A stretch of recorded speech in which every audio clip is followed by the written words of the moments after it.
2020 बीत गया है, 2021 आ गया है और नए साल में कुछ नई बातें आई हैं, अच्छी खबरें आई हैं जिसका इंतजार था।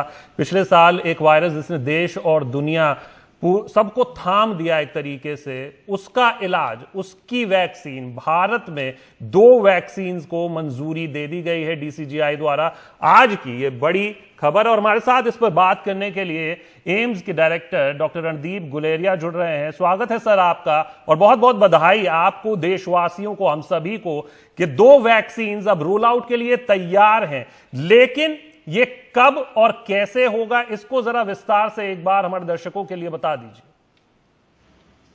ये 2 वैक्सीन अब भारत में के लिए अप्रूवल मिल गया है और ये एक बहुत अच्छी खबर है क्योंकि ये दोनों वैक्सीन जो है भारत में ही बन रही है और हमें किसी देश के पे रिलाई नहीं करना पड़ेगा वैक्सीन के लिए।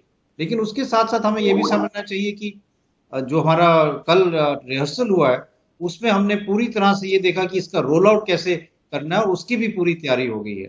मेरा ये मानना है कि अगले कुछ दिनों में ही 10 दिन या 2 हफ्ते के अंदर ही वैक्सीन लगना शुरू हो जाएगी और काफी मात्रा में वैक्सीन जो है वो लोगों को लग पाएगी इस महीने। बिल्कुल, एक नंबर भी दिया गया कि 5 करोड़ के करीब, और ये मैं सीरम इंस्टीट्यूट ऑफ इंडिया जो एस्ट्राजेनेका ऑक्सफोर्ड की वैक्सीन है उसका मैं जिक्र कर रहा हूं कि वो तैयार हैं और वो रोल आउट के लिए पूरी तरीके से तैयार है। तो क्या ऐसी ही मात्रा या कितना कोई नंबर है जो कोवैक्सीन और कोविशील्ड दोनों वैक्सीन का अभी भारत में है? तो जैसे आपने कहा, जो कोविशील्ड है उसका नंबर तो 5 करोड़ के करीब है, 50 मिलियन है। अगर भारत बायो की क्लियरेंस की बात करें तो उनको जो क्लियरेंस मिला है वो मिला है इन एन इमरजेंसी सिचुएशन। उसका ये मतलब कि अगर ऐसी सिचुएशन हो कि हमारे यहाँ एकदम केसेस बढ़े और हमें और ज्यादा वैक्सीन की जरूरत पड़े तो हम भारत बायोटेक की वैक्सीन को यूज कर सकते हैं। या ऐसा सिचुएशन हो कि जो वेरिएंट स्ट्रेन है वो आके दूसरी वैक्सीन की एफिकेसी पे असर करे, तो ये जो वैक्सीन है भारत बायोटेक की अलग प्लेटफॉर्म पे यूज की गई है, इसलिए इसको यूज कर सकते हैं। ये अहम बात कही डॉक्टर साहब आपने, एफिकेसी का भी जिक्र किया और जो स्ट्रेन का आप जिक्र कर रहे हैं, क्योंकि अभी जब डीसीजीआई की प्रेस कॉन्फ्रेंस में सुन रहा था डॉक्टर वीजी सोमानी की, तो उसमें उन्होंने ये भी जिक्र किया कि जो म्यूटेंट स्ट्रेन है जो ब्रिटेन से आया है, 29 करीब पेशेंट भारत में भी उसके देखे गए हैं, तो उसको भी ध्यान में रखकर ये मंजूरी दी जा रही है भारत बायोटेक की वैक्सीन को, और फिर कोविशील्ड की वैक्सीन को भी मंजूरी दे दी गई है इमरजेंसी यूज के लिए।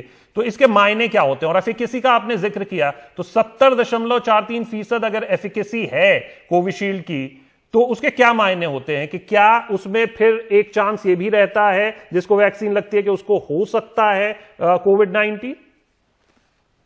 तो ये जो हम एफिकेसी की बात करते हैं ये डिपेंड करता है कि हम कैसे स्टडी डिजाइन कर रहे हैं। इसलिए हम दोनों दो अलग अलग स्टडीज को कंपेयर नहीं कर सकते। स्टडी डिजाइन अगर हमारे जो मिनिमम थ्रेशोल्ड को मीट करता है तो वैक्सीन कामयाब है। ये 70, 80, 90% जो है ये रिलेटिव टर्म्स है क्योंकि हर एक स्टडी का स्टडी डिजाइन अलग होता है। उसमें हम ये देखना चाहते हैं कि कितने लोगों में इन्फेक्शन हुआ जो कंट्रोल आर्म में थे और कितने लोगों में इन्फेक्शन हुआ जो वैक्सीन आर्म में थे। ये नंबर वेरी कर सकता है, इसलिए इस नंबर पे हमें नहीं जाना चाहिए। अगर वैक्सीन एफिकेशियस है, अपना एंड पॉइंट मीट करती है तो वो कामयाब होगी। लेकिन सारी वैक्सीन हैं, चाहे हम अभी की बात करें या जो ऑलरेडी वैक्सीन अवेलेबल है, कोई वैक्सीन 100% एफिकेशियस नहीं होती। तो कुछ लोग होंगे जिनकी मान लो इम्यूनिटी कम है या जिनको वैक्सीन का अपटेक इतना स्ट्रांग नहीं होता है, उनको इन्फेक्शन के चांसेस हो भी सकते हैं। और हम इन्फेक्शन और डिजीज की बात करते हैं, एक हुआ कि आपको एक्सपोजर हुआ कोविड से और आपको माइल्ड इन्फेक्शन हुआ, आप ठीक हो गए, लेकिन आप इन्फेक्शियस हुए, कोविशील्ड जो है आपको उस टाइप की प्रोटेक्शन देगी, उस टाइप की ज्यादा भी प्रोटेक्शन देगी कि आपको फिर हॉस्पिटल में जाना नहीं पड़ा, आईसीयू में नहीं जाना पड़ा, मतलब आपको डिजीज नहीं हुआ।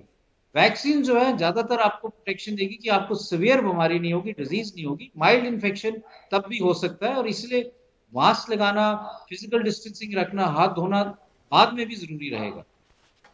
बिल्कुल डॉक्टर साहब, एक चीज को लेकर जो डाउट है या यूं कहें कि वो सवाल है वो लगातार बना है कि वो ये कि क्या देश में हर एक व्यक्ति को ये वैक्सीन लेनी होगी तभी कोविड-19 खत्म होगा, या फिर जिस तरीके से ये प्लान आउट किया जा रहा है कि पहले इतने लोग फ्रंटलाइन वर्कर्स, जो 30 करोड़ का एक नंबर है, उसमें से पहले 3 करोड़ जैसा डॉक्टर हर्षवर्धन ने कहा, उस तरीके से और उतने लोग काफी होंगे? क्या हर एक को वैक्सीन लगवानी चाहिए?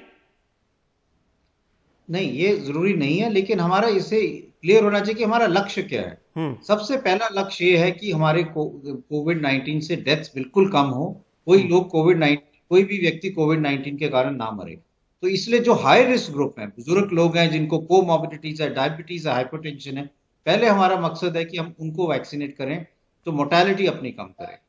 उसके साथ साथ उन लोगों को जिनको एक्सपोजर होने के ज्यादा चांसेस हैं, फ्रंट लाइन वर्कर्स हैं, हेल्थ केयर वर्कर्स हैं, उनको वैक्सीनेट करें।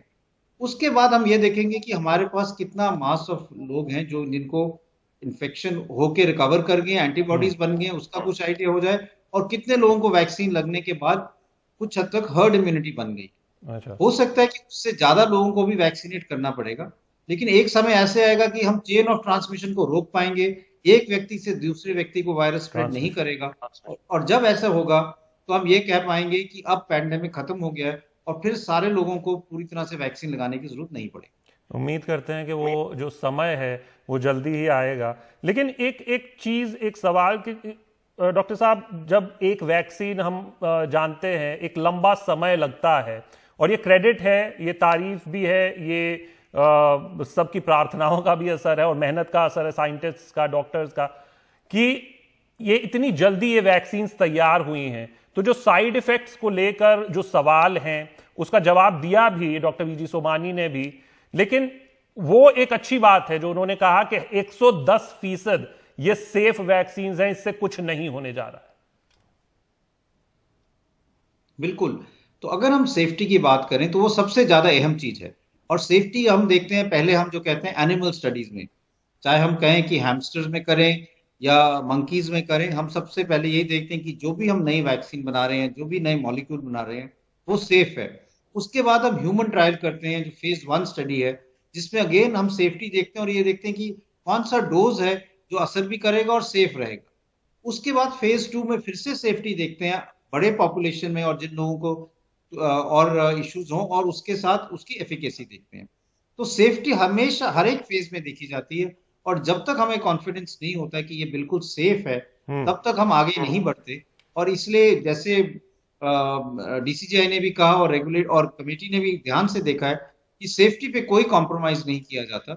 इसलिए सब लोगों को ये मतलब इसकी शंका नहीं करनी चाहिए, ये वैक्सीन बिल्कुल सेफ है और इसलिए लगाने में हमें कोई डर नहीं होना चाहिए। अच्छा, एक अहम सवाल इस वैक्सीन को लेकर कि ये दोनों ही वैक्सीन 2-2 डोजेज की हैं। जो कैडिला हेल्थ केयर की भी तीसरे फेज के ट्रायल के लिए दी गई है, वो 3 डोज की वैक्सीन है। अब ऐसे में 28 दिन का एक समय सीमा तय की गई थी एस्ट्राजेनेका ऑक्सफोर्ड के लिए। भारत में ये इसी तरीके से डोजेज दी जाएंगी या इसमें कोई अंतर होगा? भारत में डोजेस जो है वो इसी तरीके से दी जाएंगी। जो रेंज है वो 28 दिन से आगे पीछे कुछ दिन हो सकता है, लेकिन हम उसी शेड्यूल को फॉलो करेंगे। यूके ने अपना शेड्यूल चेंज किया है कि उन्होंने 12 हफ्ते तक का एक्सटेंड कर दिया है, क्योंकि उनके यहाँ केसेस एकदम बढ़ रहे हैं और वो एक सॉर्ट ऑफ अनयूजुअल सिचुएशन में है। तो वो चाहते हैं कि जितने ज्यादा लोगों को हम पहला डोज दे दें तो कुछ हमें प्रोटेक्शन मिल जाएगी।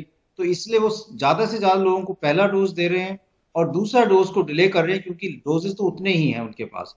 तो हमारे ये सिचुएशन नहीं है, इसलिए हमें जो स्टैंडर्ड प्रोटोकॉल है, पहले डे 1 पे और डे 28 पे जो वैक्सीन का डोज है वही फॉलो करना चाहिए। शुक्रिया, शुक्रिया डॉक्टर साहब।